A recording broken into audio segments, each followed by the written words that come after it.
दोस्तों स्वागत है आपका बिहार न्यूज में। दोस्तों मैं हूं फिरदौस गनी और आप देख रहे हैं केडीवी लाइव। दोस्तों आज हो चुका है 8 सितंबर 2021। तो आज की बिहार की टॉप न्यूज लेकर आए हैं आपके लिए।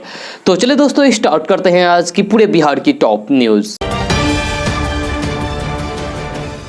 दोस्तों आज सबसे पहले बात करते हैं कि अगर आप बिजली का कनेक्शन लिए हैं और बिहार के रहने वाले हैं तो फिर आपके लिए एक बहुत ही बुरी खबर है। खबर क्या है चलिए आपको हम अभी बताने जा रहे हैं विस्तार से। तो बिहार में बिजली कंपनी के सर्वर में आई खराबी का खामियाजा उपभोक्ताओं को उठाना पड़ेगा, यानी कि आपको और हमको। जी हाँ, बिजली कंपनी का वेबसाइट पिछले दिनों खराब हो गया था, जिसकी वजह से उपभोक्ता ना तो बिजली का बिल जमा कर पाए और ना ही उन्हें करंट बिल ही मिल पाया है। लेकिन अब त्योहारों से ठीक पहले बिजली कंपनी के फरमान ने लोगों की मुश्किलें बढ़ा दी है। सर्वर में आई खराबी ठीक करने के बाद बिजली कंपनी अब उपभोक्ताओं को एक साथ 2 महीने का बिल थमा रही है। साथ ही साथ ये भी कहा जा रहा है कि अगर जल्दी बिजली का बिल जमा नहीं किया गया तो फिर कनेक्शन काट दिया जाएगा। खास तौर पर ऐसे बिजली उपभोक्ता जो प्रीपेड मीटर के सहारे बिजली का इस्तेमाल कर रहे हैं, उन्हें अलर्ट हो जाने की जरूरत है। सर्वर में आई खराबी के कारण प्रीपेड यूजर्स की बिजली बिना रिचार्ज के भी चल रही थी। रिचार्ज नहीं करने वाले पटना शहर के 20 डिवीजन में लगभग 24,000 से ज्यादा उपभोक्ताओं की बिजली आज से कट जाएगी। अगर समय रहते रिचार्ज नहीं किया गया तो फिर ऑटोमेटिक मोड में उनकी बिजली गुल हो जाएगी। दोस्तों बिहार सहित देशवासियों के लिए एक खबर है।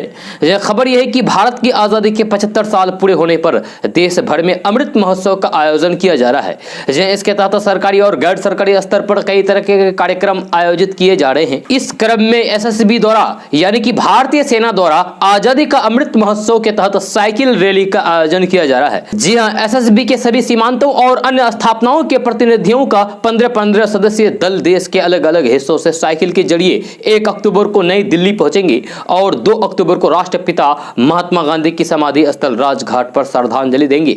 इस साइकिल रैली में एसएसबी सैनिकों की सीमांत मुख्यालय पटना का दल भी शामिल होगा।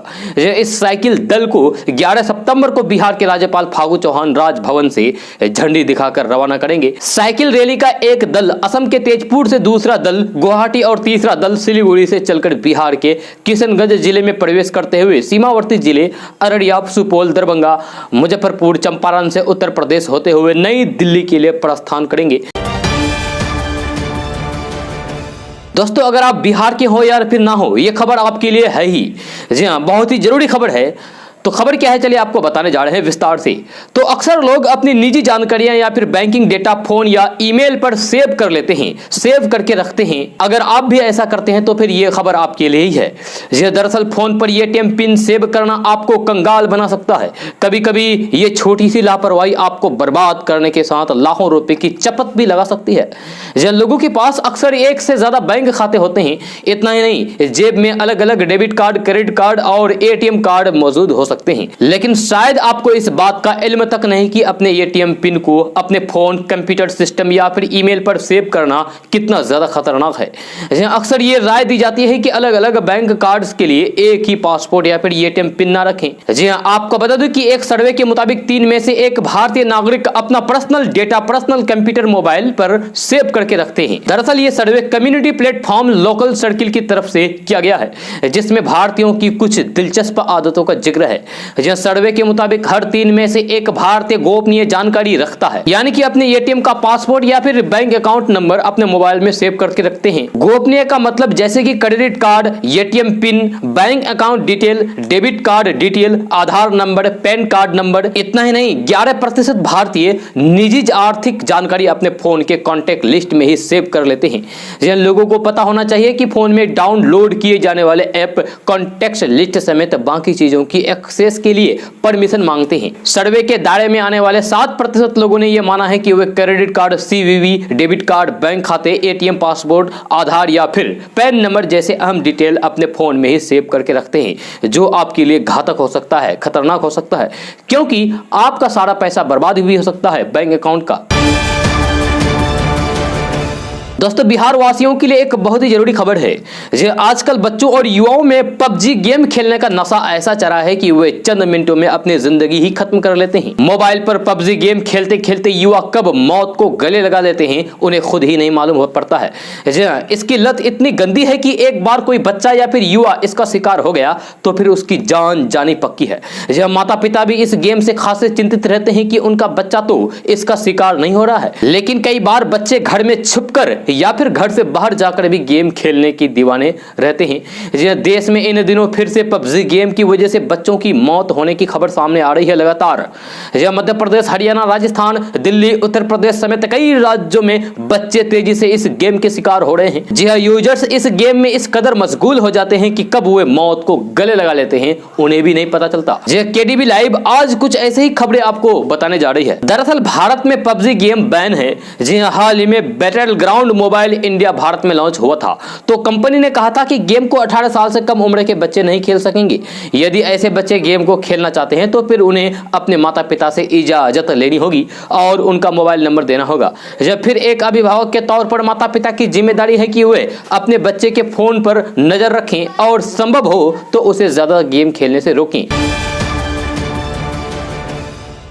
दोस्तों यूपी विधानसभा चुनाव से पहले बढ़ती सियासी सरगर्मी के बीच पूर्व सांसद अतीक अहमद और उनकी पत्नी कल असदुद्दीन ओवैसी की पार्टी एआईएमआईएम में शामिल हो गए हैं।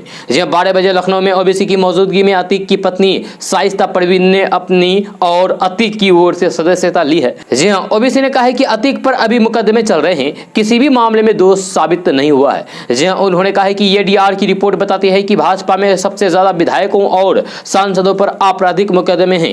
ओबीसी ने कहा है कि उनकी पार्टी अतीक अहमद और उनकी पत्नी को चुनाव लड़ाकर विधायक बनवाएगी।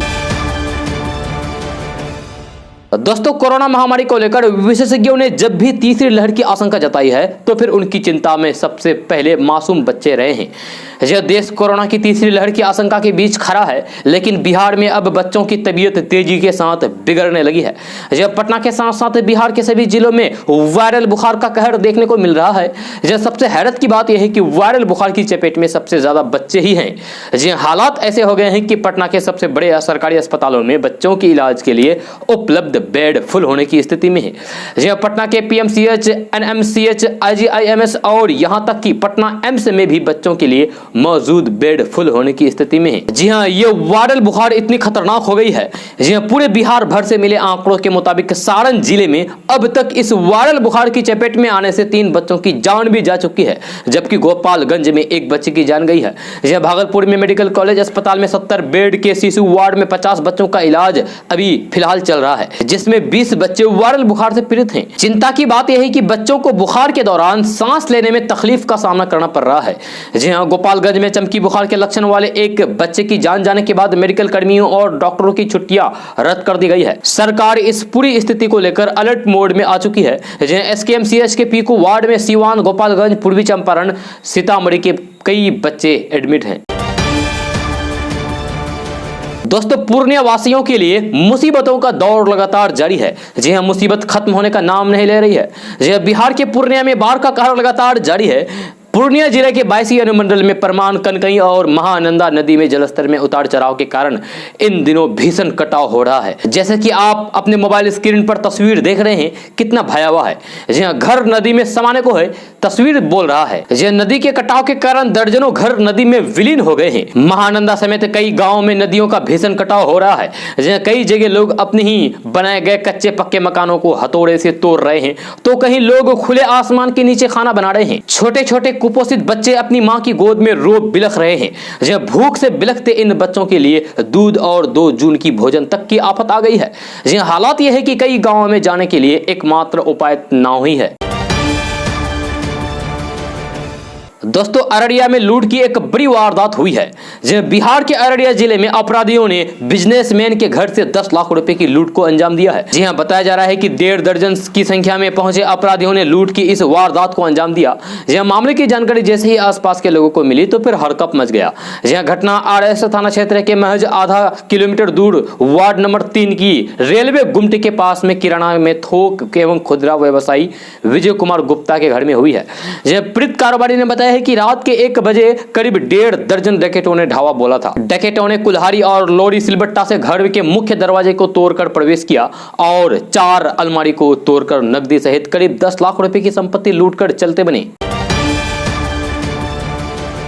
दोस्तों अब जो खबर आपको बताने जा रहे हैं ये मोदी की आंख खोलने वाली खबर है। जहां सुप्रीम कोर्ट ने केंद्र सरकार को कड़ी फटकार लगाई है, यानी कि मोदी सरकार को सुप्रीम कोर्ट ने कड़ी फटकार लगाई है। जी हां, ये फटकार क्यों लगाई है तो चलिए आपको बताने जा रहे हैं। जी हां, ये फटकार ट्रिब्यूनल सुधार एक्ट और नियुक्तियों में हो रही देरी को लेकर लगाई है। जी हां, चीफ जस्टिस एन.वी. रमन्ना ने कहा है कि हमें लगता है कि मोदी सरकार को इस अदालत के फैसले का कोई सम्मान नहीं है। इस मामले की अगली सुनवाई अब सोमवार 13 सितंबर को होगी। जी हां, इतना नहीं, कोर्ट अवमानना की कार्रवाई की चेतावनी भी दी है। जहां कोर्ट ने यह भी कहा है कि हमें उम्मीद है कि केंद्र नियुक्तियों के आदेश जारी करेगी। अगर केंद्र ने नियुक्तियां नहीं की तो फिर अदालत आदेश जारी करेगी।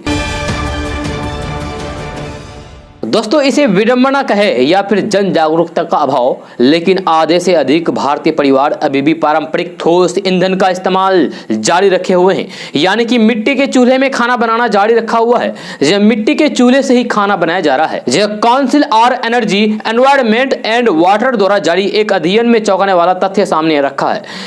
इस अध्ययन के अनुसार 70% से भी अधिक भारतीय परिवार खाना पकाने के प्राथमिक ईंधन के रूप में एलपीजी का इस्तेमाल करते हैं और 85% परिवारों के पास एलपीजी कनेक्शन भी है। इसके बावजूद भी 54% भारतीय परिवारों ने पारंपरिक ठोस ईंधनों का उपयोग अभी भी नियमित रूप से जारी रखा हुआ है। खाना पकाने के लिए लकड़ी, उपले, कृषि अवशेष, लकड़ी का कोयला और केरोसिन जैसे पारंपरिक ठोस ईंधनों का उपयोग ऐसे परिवारों के लिए घरेलू वायु प्रदूषण का जोखिम बढ़ा रहा है। दोस्तों बिहार वासियों के लिए ये एक बड़ी खबर है। जी हाँ, अगर आप बिहार के हैं और आपकी कोई भी बात कोई अधिकारी नहीं सुनते हैं, कोई भी फरियाद आपकी अधिकारी नहीं सुनते हैं, तो फिर यह खबर आपके लिए बहुत ही ज़रूरी है और काम की है। जी हाँ, बिहार में रहने वाले अगर किसी भी व्यक्ति को कोई परेशानी है तथा उनकी परेशानी कोई अधिकारी या सरकारी कर्मचारी नहीं सुन रहा है तो वे सीधे सीधे बिहार के मुख्यमंत्री नीतीश कुमार से शिकायत कर सकते हैं। जी हाँ, साथ ही साथ अपने गाँव शहर की परेशानी भी बता सकते हैं। जी हाँ, ताज़ा रिपोर्ट के मुताबिक नीतीश कुमार पटना में जनता दरबार लगाते हैं। जी हाँ, बिहार राज्य के गरीब लोगों की समस्याएं सुनते हैं और उनका निवारण भी करते हैं। जी हाँ, अगर आप भी नीतीश कुमार के जनता दरबार में जाना चाहते हैं तो फिर इसके लिए आपको पहले रजिस्ट्रेशन करना होगा। जी हाँ, आपको बता दूं कि सीएम नीतीश कुमार जनता दरबार में एक दिन में 300 से 400 लोगों से मिलेंगे और उनकी समस्याएं सुनेंगे। जी हाँ, और उनके निवारण के लिए कदम उठाएंगे। मुख्यमंत्री जनता दरबार का ये कार्यक्रम प्रत्येक महीने के पहले, दूसरे और तीसरे सोमवार को आयोजित किया जाता है। जी हाँ, रजिस्ट्रेशन के लिए वेबसाइट है www.jkdmm.bih.nic.in। जी हाँ, बिहार के मुख्यमंत्री नीतीश कुमार के जनता दरबार में जाने के लिए आप इस वेबसाइट पर विजिट करें। जी हाँ, इस वेबसाइट पर जाकर के आप नाम, पता, मोबाइल नंबर, आधार नंबर आदि की जानकारी सही भरकर सबमिट करें। जी हाँ, इसके बाद आपके मोबाइल नंबर पर जनता दरबार में जाने का मैसेज आएगा। जी हाँ, फिर आप मुख्यमंत्री से मिलकर अपनी बात कह सकते हैं, अपनी समस्या सुना सकते हैं और अपनी समस्याओं का निदान करा सकते हैं। ये आपके लिए बहुत ही गुड न्यूज़ है। दोस्तों नीतीश कुमार का बढ़ते गैस के दाम पर बेतुका बयान सामने आया है। जी हाँ, आप भी सुनेंगे तो फिर आप भी अपना सिर पकड़कर बैठ जाएंगे। जी हाँ, देश में लगातार बढ़ती महंगाई के बीच बिहार के मुख्यमंत्री नीतीश कुमार ने कहा है कि कोरोना महामारी की वजह से दाम बढ़े हैं। जी हाँ, इस पर बेवजह ज्यादा बहस नहीं होनी चाहिए, यानी कि दाम भी बढ़ाओ और उस पर कोई बहस भी ना करो। ये कैसा तर्क है जी? जी हाँ, नीतीश कुमार पत्रकारों द्वारा पेट्रोल, डीजल और रसोई गैस की कीमत बढ़ने को लेकर पूछे गए सवाल का जवाब दे रहे थे। नीतीश कुमार ने कहा है कि अभी पहली वरीयता कोरोना से मुक्ति है, इस कारण तो दाम बढ़ेगा ही। जब कोई क्या कर सकता है, दाम तो बढ़ना ही है, चाहे पब्लिक रहे या फिर जाए। यहाँ साथ ही सीएम नीतीश कुमार ने कहा है कि अभी ये मान लेना कि सब कुछ ठीक हो गया है, ये गलत है। अभी जब तक ये पूरा खत्म नहीं हो जाता है तब तक कुछ भी कहना जल्दी है। जैसे ही ये खत्म होगा उसके बाद विकास कार्य तेजी से होगा, जैसे हम लोगों की तरफ से प्रयास जारी है। मुझे नहीं लगता है कि इन चीजों को लेकर बेवजह ज्यादा बहस होनी चाहिए। ये नीतीश कुमार का तर्क है। और साथ ही नीतीश कुमार ने कहा है कि ये स्वाभाविक है, इसे लेकर सबको एकजुट रहना चाहिए। गैस का दाम बढ़ते हैं तो बढ़ने दीजिए, परेशान क्यों हो रहे हैं? दोस्तों, लॉकडाउन का साइड इफेक्ट किसे कहते हैं आपको इस न्यूज को देखकर पता चल जाएगा। जो बीते करीब 1.5 साल से स्कूल बंद रहने के अनर्थकारी नतीजे सामने आए हैं। जो गरीब बच्चों के बीच किए गए एक सर्वे में सामने आया है कि करीब 37% बच्चे बिल्कुल भी नहीं पढ़ाई कर रहे हैं और जो पढ़ रहे हैं उनमें से आधे से अधिक कुछ एक शब्दों के आगे नहीं बढ़ पा रहे हैं। सिर्फ 8% बच्चे ही नियमित रूप से ऑनलाइन पढ़ाई कर पा रहे हैं। School children offline and offline learning school survey की आपात रिपोर्ट बेहद चौंकाने वाली है। इस दौरान शहरी क्षेत्र में 19% बच्चे और 37% ग्रामीण बच्चे पढ़ाई छोड़ चुके हैं या फिर बिल्कुल भी नहीं पढ़ रहे हैं। यह सर्वे में सामने आया है कि ग्रामीण क्षेत्र में आधे परिवारों के पास स्मार्टफोन नहीं है। जिन परिवारों के पास फोन है तो वो उनके पास इंटरनेट कनेक्टिविटी नहीं है या डेटा पैक के लिए पैसे नहीं है। दोस्तों, सरकारी नौकरी की तैयारी कर रहे बिहार झारखंड के छात्रों के लिए बड़ी खबर सामने आ रही है।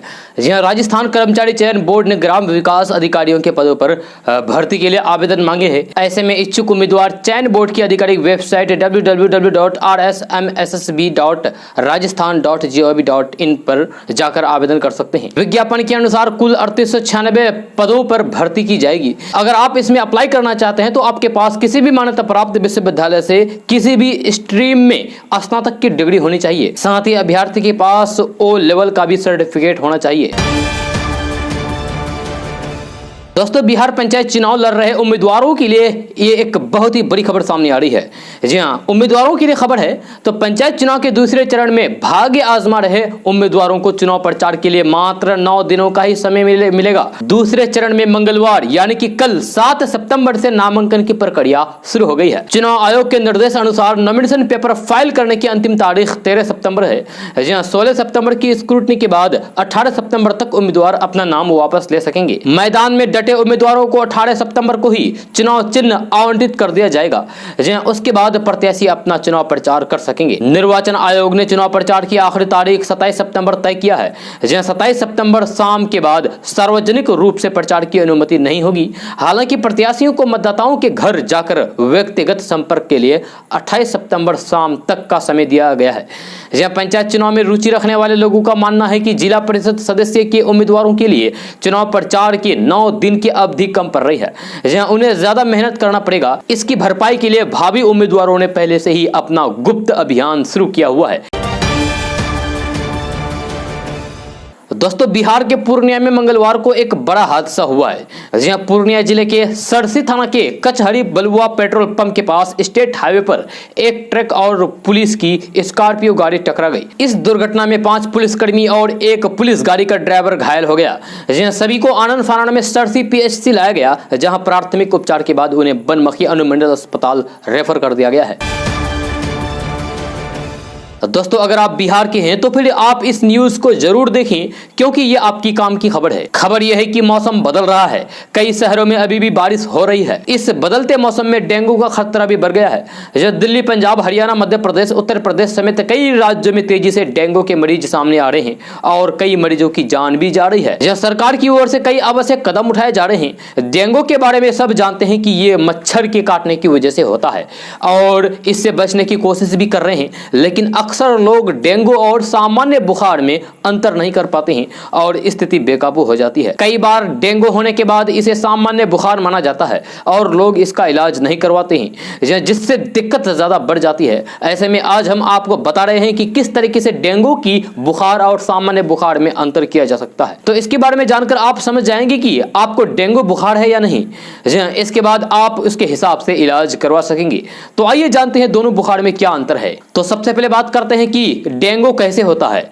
तो आपको बता दूं कि जिस मच्छर के काटने से डेंगू होता है उस मच्छर का नाम होता है माजा एडीज मच्छर। अगर इस मच्छर की दिखने की बात करें तो ये दिखने में भी सामान्य मच्छरों से बिल्कुल अलग होता है और इसके शरीर पर चीते जैसे धारियां बनी होती है। इस मच्छर के पैर पर सफेद रंग की धारियां बनी होती है। माना जाता है कि ये मच्छर अक्सर रोशनी में ही काटते हैं और सुबह के वक्त इनके काटने की संभावना ज्यादा होती है। अगर रात में रोशनी ज्यादा होती है तो ये मच्छर काट सकते हैं। कई रिपोर्ट्स में सामने आया है कि एडीज इजिप्टी मच्छर बहुत ऊंचाई तक नहीं उड़ पाता और इंसान के घुटने के नीचे तक ही पहुंच होती है। तो चलिए अब बात करते हैं कि कब पता करें कि डेंगू का बुखार है या नहीं। तो डेंगू का मच्छर काटने के 1-2 दिन बाद डेंगू बुखार के लक्षण दिखाई देने लगते हैं। यह डेंगू में बुखार के साथ साथ आंखें लाल हो जाती है और खून में कमी होने लगती है। यह कुछ लोगों को चक्कर आने की वजह से बेहोशी छा जाती है। यह सीनियर सिटीजन स्पेशलिस्ट डॉक्टर रिसुअल बंसल ने एक न्यूज चैनल को बताया है कि डेंगू की बुखार और सामान्य बुखार में अंतर करने का एक सबसे अहम लक्षण माना जाता है और वो है जुकाम। डेंगू होने पर जब बुखार होता है तो फिर बुखार के साथ बदन दर्द भी रहता है, वही सामान्य वायरल बुखार के साथ जुकाम आदि भी होती है। ऐसे में डॉक्टर रिसो बंसल का कहना है कि अगर किसी को इस मौसम में बुखार के साथ बदन दर्द है और जुकाम नहीं है तो फिर उन्हें जल्द से जल्द डॉक्टर से संपर्क करना चाहिए। साथ ही ब्लड टेस्ट आदि की जांच करवानी चाहिए। जो लोग बुखार होने पर 1-2 दिन होम मेडिसिन से काम चला रहे हैं तो फिर ऐसा ना करें और बुखार होते ही डॉक्टर से संपर्क करें। अगर जुकाम के साथ फीवर है तो फिर 1-2 दिन होम ट्रीटमेंट लिया जा सकता है, लेकिन इस स्थिति में जल्द से जल्द डॉक्टर से संपर्क करना चाहिए। अगर साधारण बुखार में भी लापरवाही की जाए तो फिर दिमाग पर चढ़ जाता है और जानलेवा बन सकता है। वही डेंगू के बुखार में शरीर में बुखार के साथ ब्लड के प्लेटलेट्स तेजी से कम होने लगते हैं। इससे खतरा सामान्य बुखार से कई गुना ज्यादा हो जाता है। डेंगू में इम्यून सिस्टम काफी वीक हो जाता है और फिर मरीज बेहद कमजोर हो जाता है। दोस्तों, इस वक्त एक बड़ी खबर बिहार के सारण जिले से सामने आ रही है, जहां बालू खनन का अवैध कारोबारियों के ठिकाने पर छापेमारी करने पहुंची पुलिस टीम पर बालू माफियाओं ने पथराव करना शुरू कर दिया। इस हमले में एक थानेदार बुरी तरीके से जख्मी हो गए हैं, उनका सिर फट भी गया है। जहां फिलहाल हॉस्पिटल में उन्हें इलाज के लिए भर्ती कराया गया है, जहां उनकी स्थिति गंभीर बनी हुई है। वहीं थानेदार के अलावा कई अन्य पुलिसकर्मी भी जख्मी बताए जा रहे हैं। मामला सारण जिले के अवतारणा नगर थाना क्षेत्र का है। दोस्तों, एक खबर आपके लिए बंगाल से भी लेकर आए हैं और ये बहुत ही बड़ी खबर है। तो बंगाल में भाजपा और टीएमसी की जंग एक बार फिर से जारी है। जहां पश्चिम बंगाल में विधानसभा चुनाव से पहले टीएमसी में हलचल नजर आ रही थी और उसके कई बड़े नेताओं ने भाजपा का दामन थाम लिया था, लेकिन अब उल्टी गंगा बह रही है।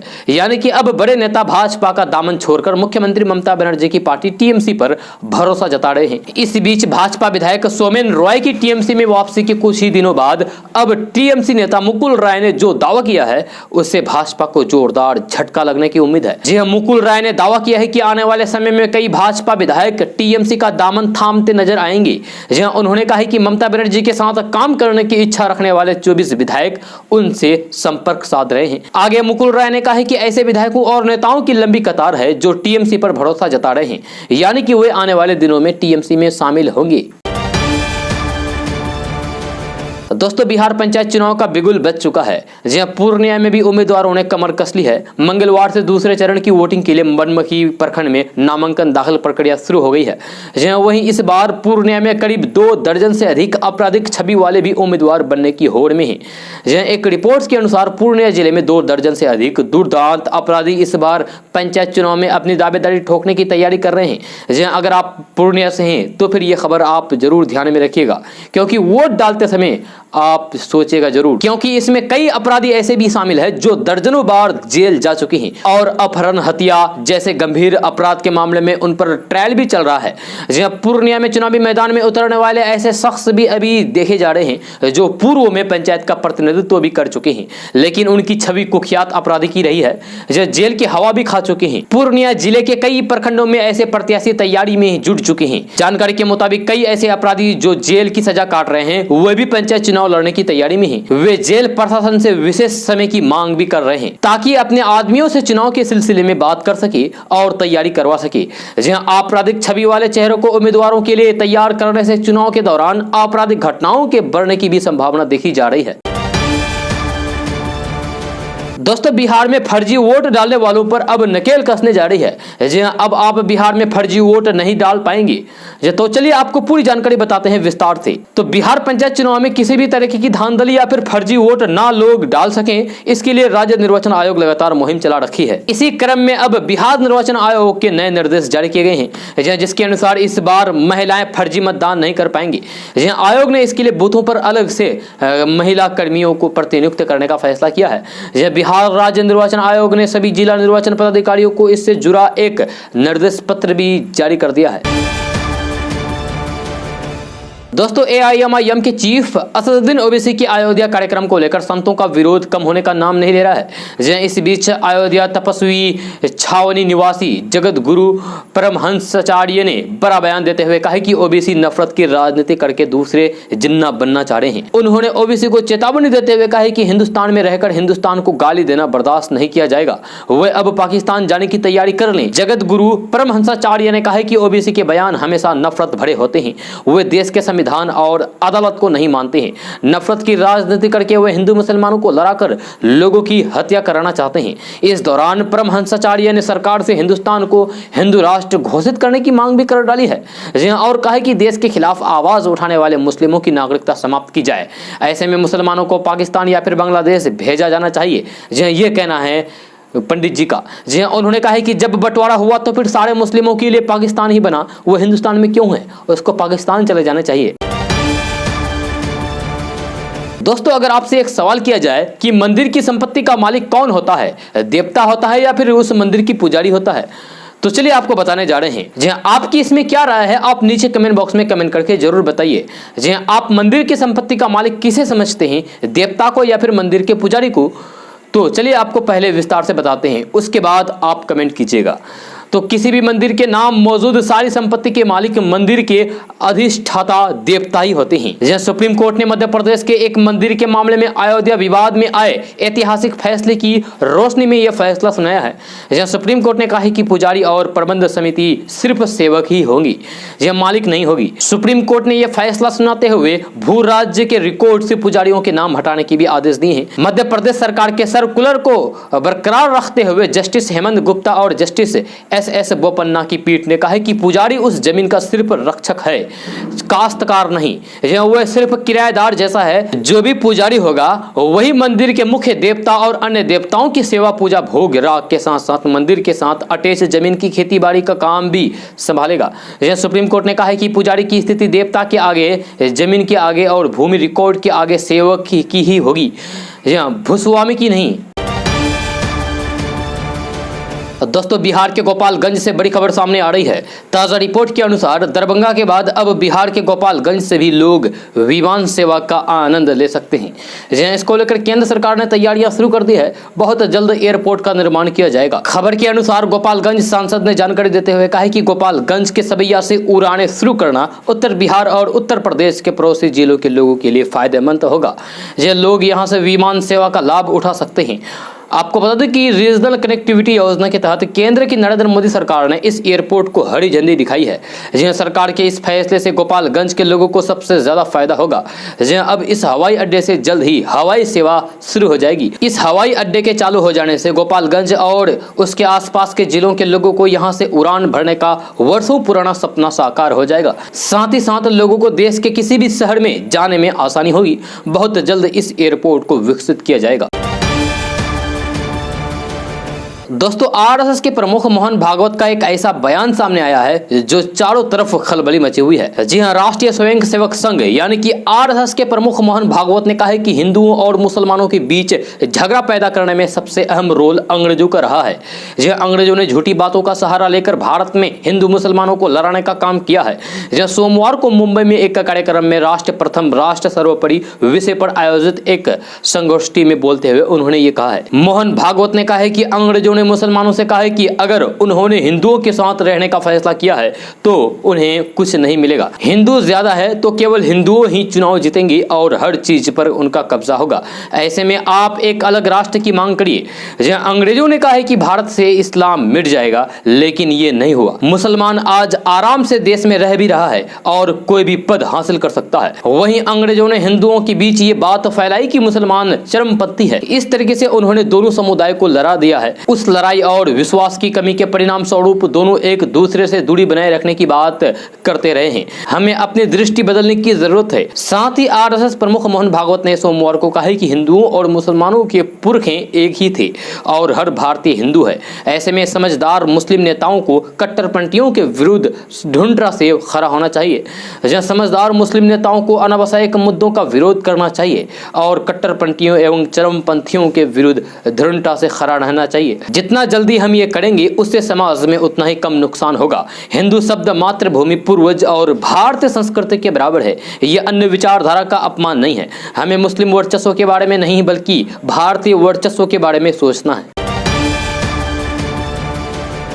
दोस्तों, बिहार के युवाओं से जुड़ी एक खबर है। तो बिहार के युवाओं को आईटी और तकनीक से जुड़े रोजगार दिलाने के लिए बिहार सरकार प्रयास कर रही है। इसके लिए आईटी पार्क और आईटी सिटी बनाने की योजना पर काम किया जा रहा है। जहाँ बिहार सरकार के सूचना एवं प्रौद्योगिकी मंत्री जीवेश कुमार ने कहा है कि बिहार में विकास के सभी क्षेत्र में लगातार प्रगति की है। जहाँ बिहार जीडीपी ग्रोथ रेट में सबसे बेहतर प्रदर्शन करने वाले राज्य में से एक है। अब हमारा लक्ष्य बिहार को आईटी और तकनीक के क्षेत्र में आगे ले जाने का है। उन्होंने बताया है कि पटना में बिहार के पहले आईटी पार्क का निर्माण कार्य चल रहा है। इसके अलावा बिहार सरकार ने राजगीर नालंदा में 100 एकड़ जमीन पर एक आईटी सिटी बनाने का निर्णय लिया है। वहीं दूसरी ओर पटना के बिहटा में प्रस्तावित अत्याधुनिक आईटी पार्क के निर्माण, निरंतर बिजली की व्यवस्था के साथ एक बेहतर वेब नेटवर्क के लिए 25 हेक्टेयर जमीन निर्धारित की गई है। उन्होंने बताया है कि बिहार सरकार आईटी टावरों का भी निर्माण कराने जा रही है, जिससे बिहार के युवाओं को बिहार में ही बेहतर रोजगार के अवसर मुहैया कराए जाएंगे। दोस्तों, झारखंड विधानसभा में नमाजगाह बनाने को लेकर खलबली मच गई है। यह राजनीति गर्म हो गई है। यह झारखंड विधानसभा में नमाज पढ़ने के लिए अलग से कमरा आवंटित करने का मामला तुल पकड़ता जा रहा है और इसकी गूंज अब बिहार के सियासत में भी सुनाई पड़ने लगी है। यह भाजपा विधायक और फायर ब्रांड नेता हरिभूषण ठाकुर बचौल ने सोरेन सरकार के इस फैसले को तुगलकी करार देते हुए समाज को बांटने वाला फैसला बताया है। इसके साथ ही उन्होंने ये मांग भी उठाई कि झारखंड विधानसभा में नमाज पढ़ने के लिए एक कमरा अलॉट किया गया है। ऐसे में मैं भी मांग करता हूं कि बिहार विधानसभा में भी हनुमान चालीसा पढ़ने की इजाजत दी जाए। यही नहीं, उन्होंने मांग किया है कि शुक्रवार को जब नमाज पढ़ने के लिए अवकाश दिया जाता है तो फिर मंगलवार को हनुमान पाठ करने के लिए भी अनुमति दी जाए। इसके पहले भी हरिभूषण ठाकुर बचौल अपने बयानों को लेकर चर्चित रहे हैं। उन्होंने ही विधानसभा सत्र के दौरान ये मांग उठाई थी कि बिहार में जनसंख्या नियंत्रण कानून लागू होनी चाहिए, क्योंकि बिहार के कई जिलों में एक धर्म विशेष की आबादी तेजी से बढ़ती जा रही है और अगर यही रफ्तार रही तो फिर हिंदू अल्पसंख्यक हो जाएंगे और बिहार में भी तालिबान जैसे राज हो जाएगा। झारखंड विधानसभा के फैसले को जदयू के एमएलसी और मुस्लिम नेता माने जाने वाले गुलाम गौस ने सही नहीं ठहराया है। गुलाम गौस कहते हैं कि इस तरह के कदम ठीक नहीं है। मुस्लिम धर्म के लोग कहीं भी नमाज पढ़ सकते हैं। इस तरह के कदम से बेवजह तुल पकड़ लेता है। जहां उनसे जब सवाल पूछा गया कि क्या बिहार विधानसभा और विधान परिषद में भी अलग से कमरा होना चाहिए नमाज पढ़ने के लिए, तो उन्होंने कहा कि इसकी कोई जरूरत नहीं है, हम लोग कहीं भी जाकर नमाज पढ़ लेंगे। दोस्तों, आज का न्यूज़ बस यहाँ तक। कैसा लगा जरूर अपना सुझाव दीजिएगा नीचे कमेंट बॉक्स में कमेंट करके। अगर आप नए आए इस चैनल पर तो फिर चैनल को सब्सक्राइब करके बेल आइकन को भी प्रेस कर दीजिए और साथ में वीडियो को लाइक कर दीजिए, अपने दोस्तों के साथ शेयर भी कीजिए। तो चलिए दोस्तों, फिर मिलते हैं अगले वीडियो में। जय हिंद, जय बिहार।